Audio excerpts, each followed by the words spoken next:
as I'm joined by all of our agricultural partners, I want to highlight, while all of them are important who are joining us, and come on around, one of the most important is young Lucy here.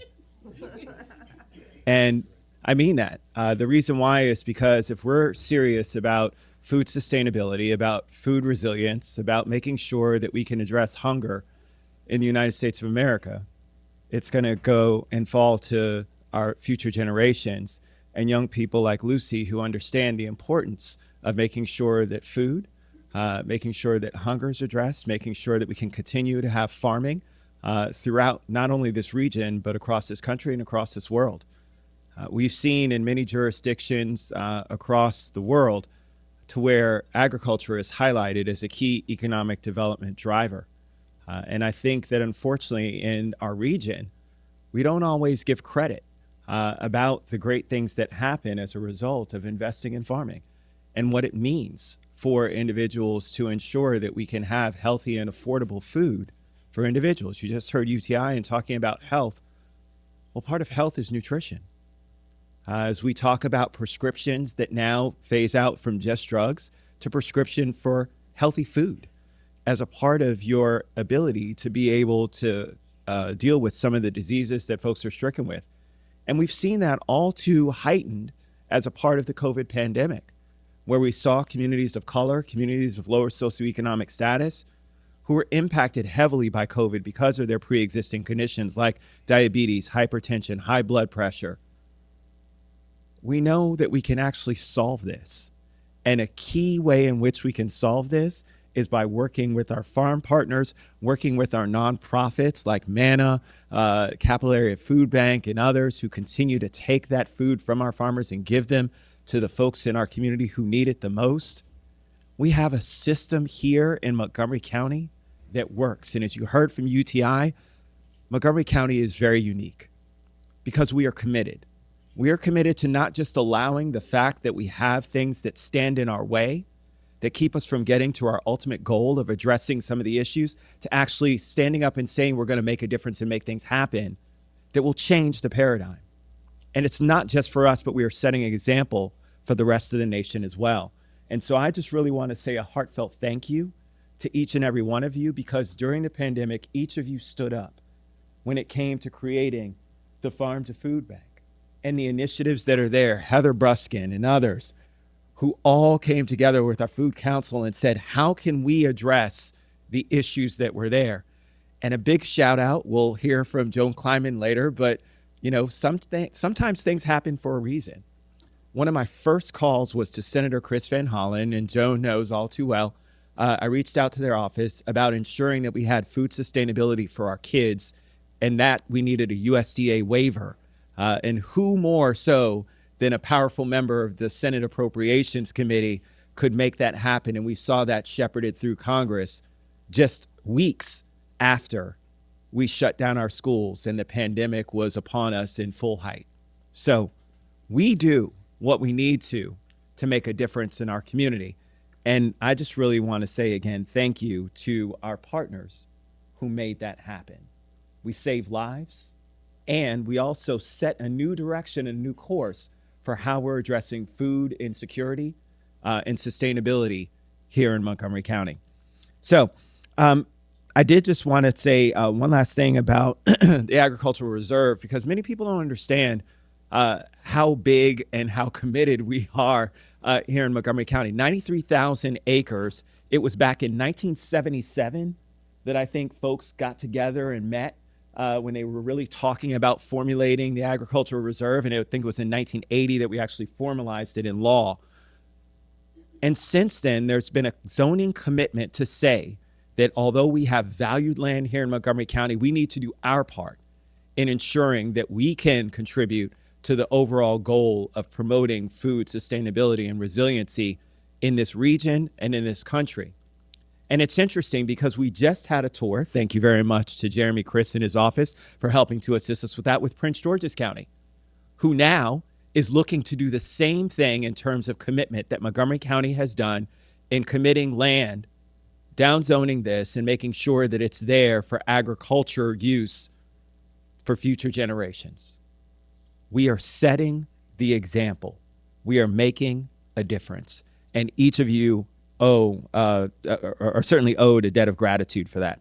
And I just want to close with one last thing. The White House sees this as well. The federal government, I know that Senator McGovern and others have been very passionate about this issue and making sure that we can promote food, nutrition, trying to stave off hunger. And so there's going to be a White House summit later on this fall. I'm looking forward to being a part of that in making sure that we can continue to promote some of the great things that we're seeing across this country and how we can address hunger and food resiliency. And I will be sure to make sure that I'm highlighting the great efforts that I've seen from all of our county partners who have worked with us to make sure that we're doing our part. So with that, I'm going to turn it over to my colleagues. While we all own the Ag Reserve, every single one of us, we have 3 district council members whose districts encompass the Ag Reserve. And so I'm going to turn it over to Councilmember Friedson and Councilmember Navarro to say a few words before we get into some of the presentations from some of our partners, and I'll do some introductions. So Councilmember Friedson. Thank you so much. It is such an honor and a privilege to be here. We used to start these meetings at 9:30. We moved it to 9. So when we told our farm partners we're moving it first thing in the morning to 9 a.m., Lonnie and Linda and others said, where we come from, we call that midday. Just to be clear, after a full day's work, they joined us here, which we appreciate. But it is such a privilege to be here. We heard earlier from United Therapeutics, and in many ways, biohealth, when it comes to science, when it comes to innovation, is the new frontier. But agriculture is the original frontier when it comes to science, when it comes to innovation, when it comes to cultivation, to use science to help improve people's lives.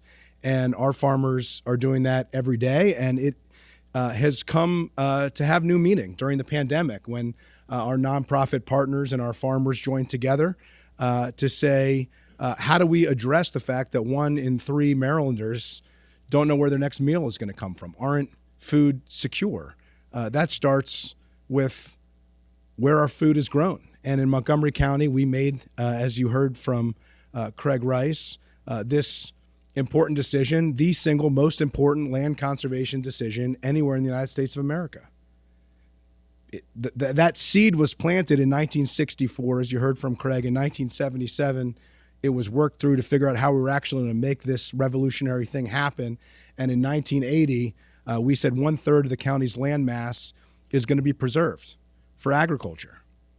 And the fruit of that labor and the families who are actually doing that labor, many of whom are here today, has benefited us from the decades since and will benefit us from the decades that follow. And during the pandemic, it allowed us to have these incredible programs like the Farm to Food Bank program with great organizations like MANA, with amazing partnerships like the Food Council, Heather Bruskin and her team.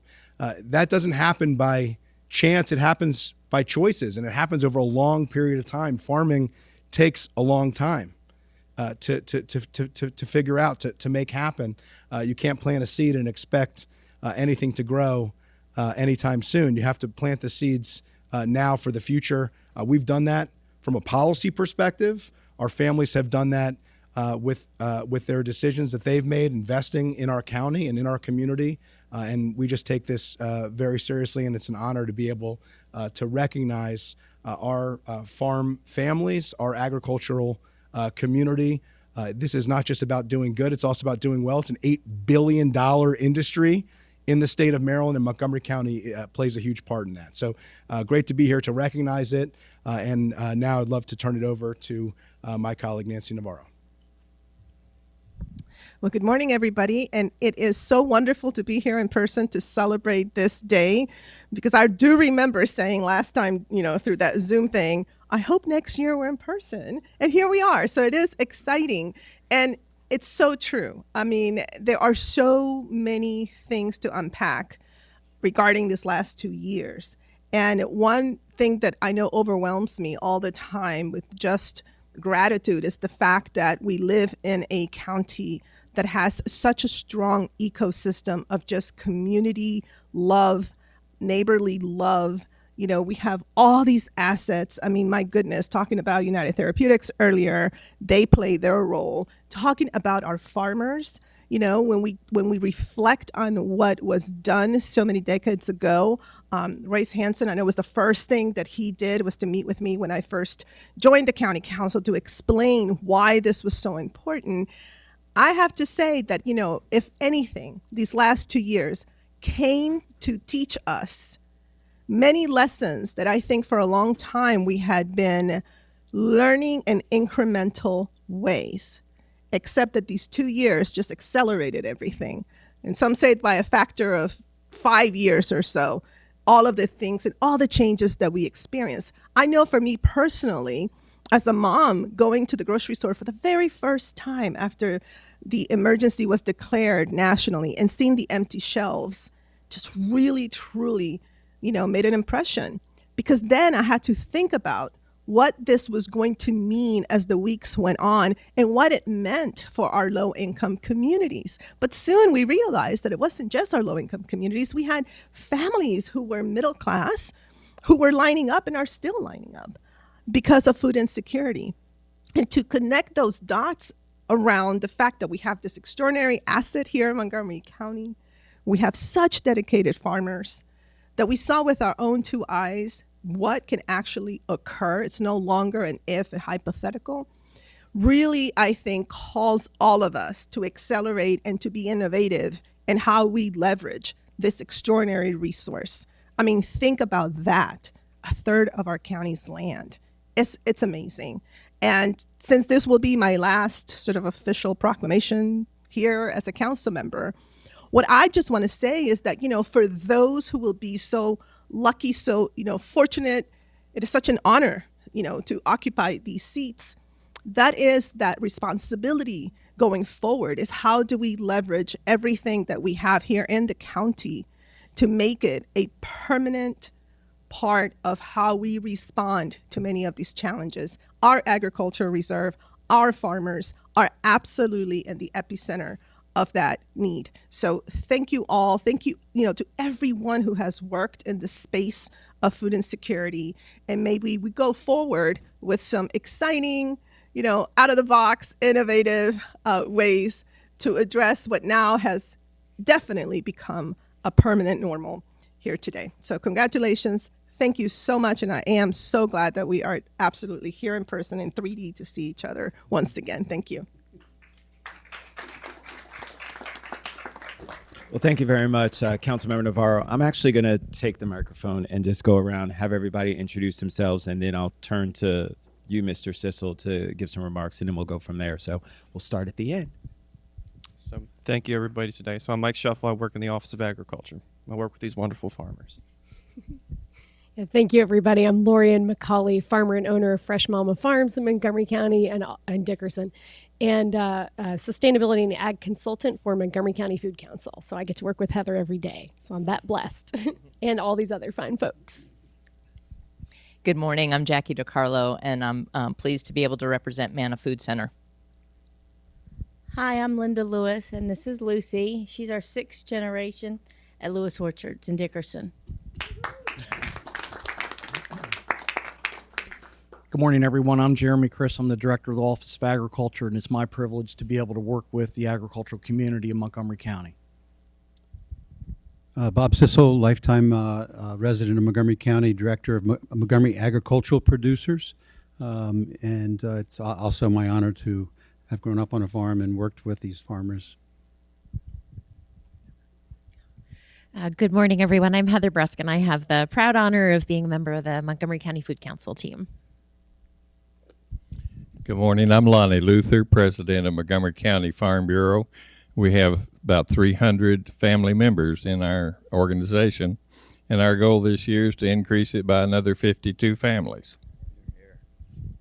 So we have a couple folks who are going to be speaking today about some of the key categories. I wanted to make sure that we gave time for our agricultural reserve, because our agricultural reserve has given so much time to our residents. And so I want to make sure that we have an opportunity. And I apologize, Mr. President, but I know that you feel, as well as the council feels, just how important this is. So Mr. Sissel, can you talk about the resilience of farming and about our farmers and how they've been able to endure not only through the pandemic, but also through this time that we see right now. Thank you, Craig. First, I'd like to thank these gentlemen over here. I'm an organ donor, veteran of the Marine Corps in the 60s, and I'm looking forward to the day where organ donation is secondary to what you do. So really like your company, what you're doing. My name is Bob Sisso. I'm the director of Montgomery Agricultural Producers, and I'd like to thank the council for all their hard work. And I'd like to especially thank this gentleman right here I've worked with for 12 years closely, actually when you were in the State House too, who will be losing and you'll be sorely missed.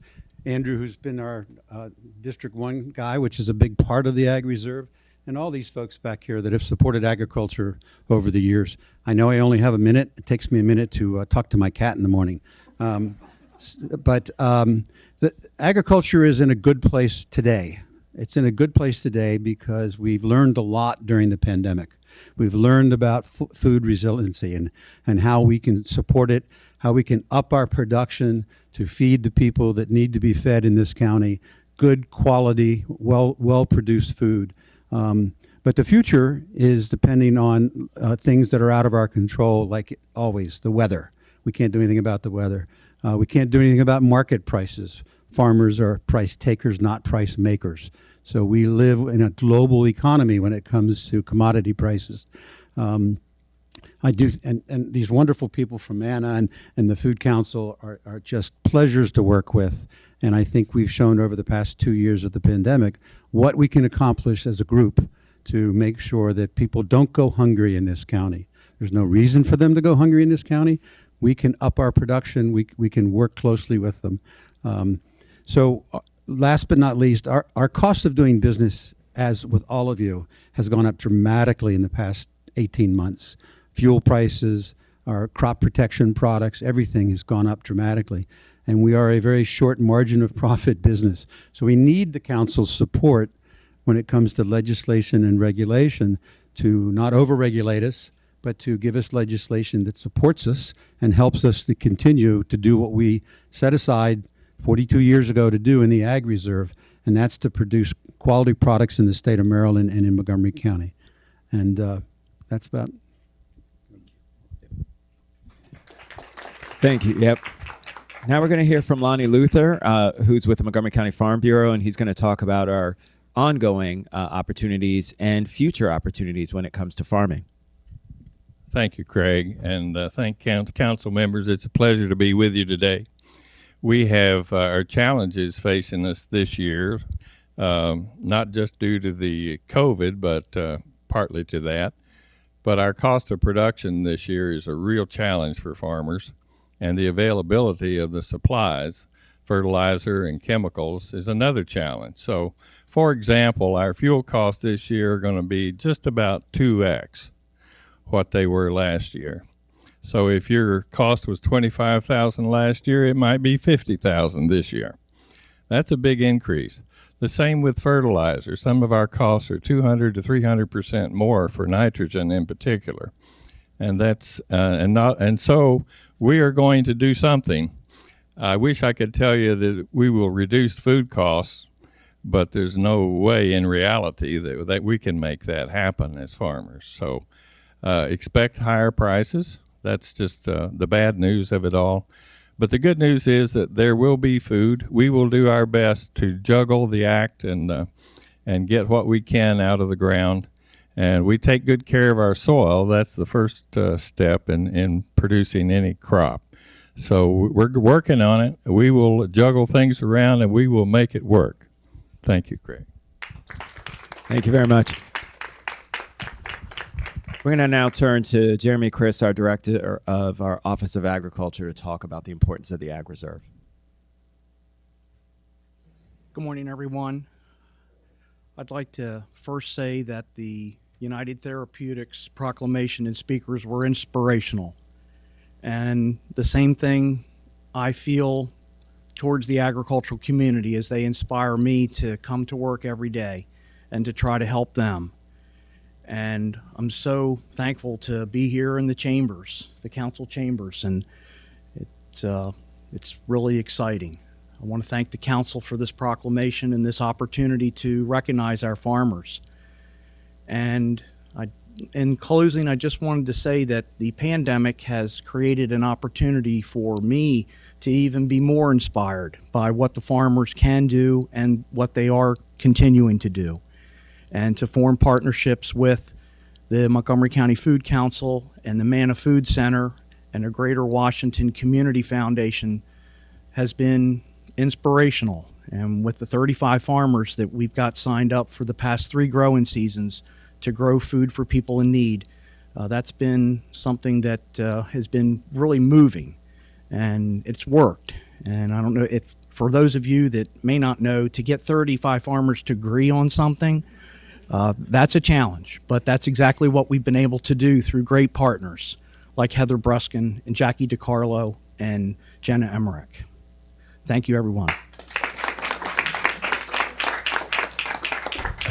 And as a director does, he teed it up perfectly. Our next speaker is going to be Heather Bruskin, our director of our Montgomery County Food Council, to talk about the synergy between our local farmers and food security and how quickly we were able to pivot. So, Heather Bruskin. Good morning, everyone. What a treat to be here in person. Thank you so much, Councilmember Rice, Navarro, and Friedson, and the entire County Council for this honor and opportunity this morning.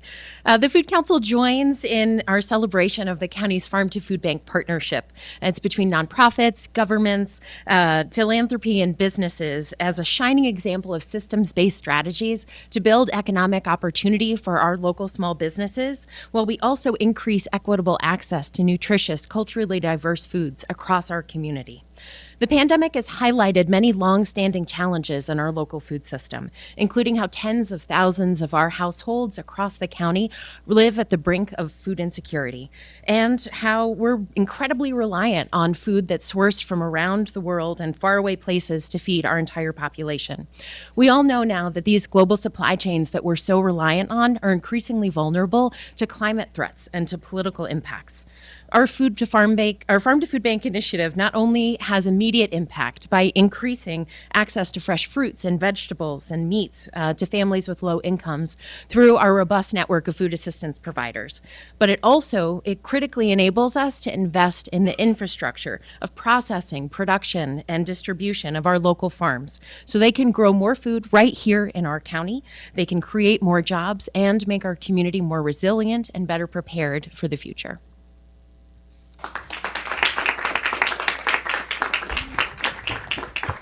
And so I have to thank my staff because the order couldn't be more perfect as we close out with Jackie DiCarlo, the director of Manna Food, to talk about what this all means, why this is so important, and why we focused on this effort and how we were able to see that impact in our community. So Jackie DiCarlo. Thanks, Craig, and Councilmember Rice, I just want to point out I am the last speaker, so please step away from the light switch. Don't go off on me right now. Okay. I am very proud to represent Manna Food Center and to thank the entire council, but most especially the partners represented up here. But I'm speaking on behalf of the 45 food assistance organizations that have benefited from this Montgomery County Farm to Food Bank program. And I'm going to first share just a few statistics. So we talked about the ag community as being, struggling to be business people. I hope we're in this partnership not takers. We are negotiating fair prices with our local farmers, and we're also investing in those farms. So our last round of capacity building grants invested about $142,000 in 20 local farms. Over half of them were owned and worked by people of color or women of color. So happy Women's History Month of March. We are really trying to build the capacity of a diverse food system.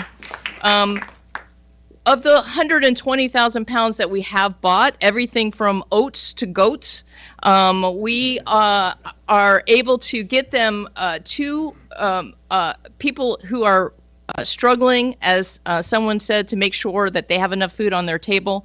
And so what this means is that basically there are 36 farms who say, hey, we would like to make this food available. It's mostly veggies, but as I said, it's a range. A volunteer comes and picks up that food with that negotiated fair price and then takes it to one of our 45 partners. So it may be something that starts in Lucy's farm, and Lucy, the volunteer, takes it to a consolidated service hub that helps Lucia, a single mom who lost her job in the pandemic. So that's what's being made possible through this partnership. And we thank the county, we thank private philanthropy, we thank the hardworking farmers, and also the volunteers and staff of our food assistance community. There will be food for all with these kinds of programs. It will be a new, better future. Thank you. So we're going to read the proclamation, but before we do, I just want to acknowledge our Farm to Food Bank partners. You heard from Jackie about a number of them, and we have a couple that are here today. So we've got Alden Farms, Purple Mountain Organics, Amaranth Acres, Beauty Blooms, Bella Vita Farm, Blueberry Gardens, Butler's Orchard, Button Farm, Chicken of the Woods Farm, Chirandu Farm, Common Root, Dodo Farms, Eat the Rainbow Farm, Farm at Home, The Farm at Our House. You see these names are very creative.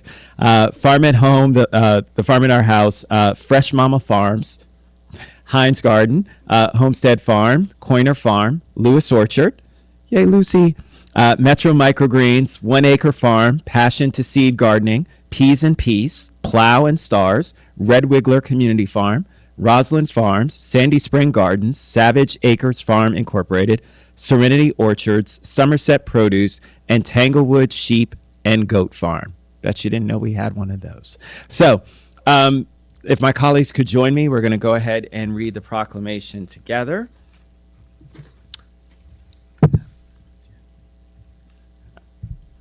So, whereas 2022 marks the 49th anniversary of National Agriculture Day, which was created in 1973 to recognize and celebrate the contributions of the agriculture industry in cultivating our natural resources and producing vital products for use and consumption. And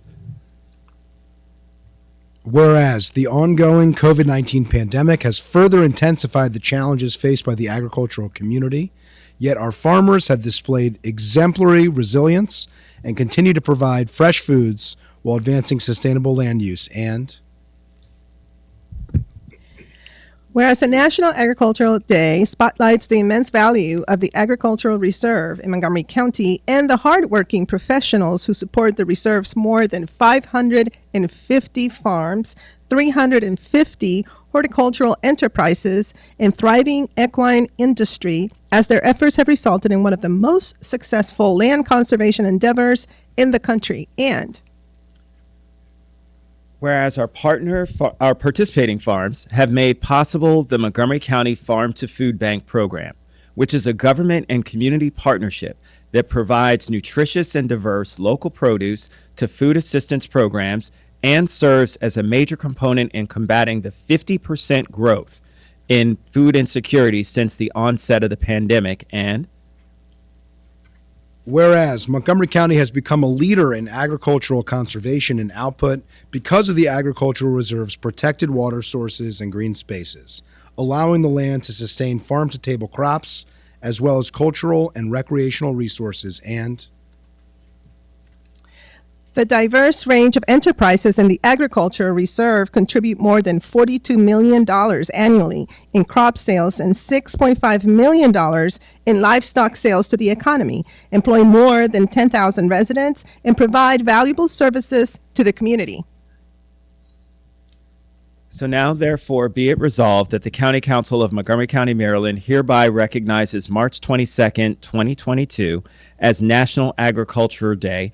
And be it further resolved that the council encourages all residents to honor farmers and those in the agricultural industry for the vital role they have in our economy and to support the continuation of our county's farming heritage and culture, presented this 22nd day of March in the year 2022, signed by our council president and the county council. Congratulations.